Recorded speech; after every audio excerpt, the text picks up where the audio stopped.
Because there's so many different reasons why people have gaps, it's going to determine whether or not we bother to explain it on your resume. So first of all, if you were out of work for 6 months or a year, or you're just out of work looking for a job and couldn't find one, you don't put anything in there. It's a gap.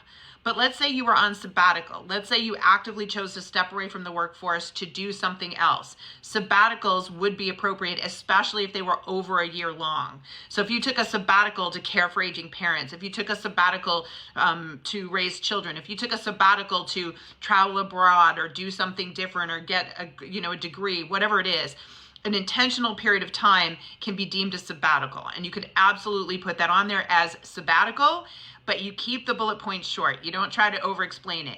The moment you start trying to over-explain a gap, it's suspect. So if you don't know how to put that down there correctly, then you want to get some help with that, okay? And the most important thing that I can tell you is people get really hung up on gaps and then again try to oversell them or explain them away. That's going to cost you. You really need to be able to tell that in the interview. Less is more on your resume and your LinkedIn profile, just the facts. Where you're going to differentiate yourself is in your connection story that gets them excited about you as a candidate, so that when they call you or they interview you and you get asked the question, tell me about this gap, now you're going to be able to explain it. That's going to be your opportunity to do it. So many people think they need to preemptively explain the gap, and all you do is get yourself tossed and never get considered for job opportunities. You need to leave some mystery here. Leave the gap or just put sabbatical, keep it simple, make them call you to find out what's going on. Use your connection story to wow them.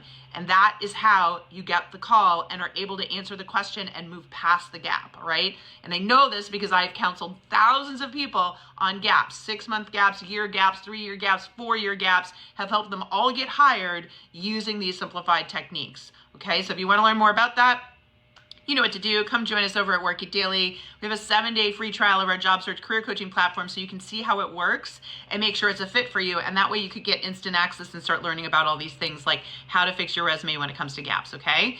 Good luck. Thank you for the question. Go get them.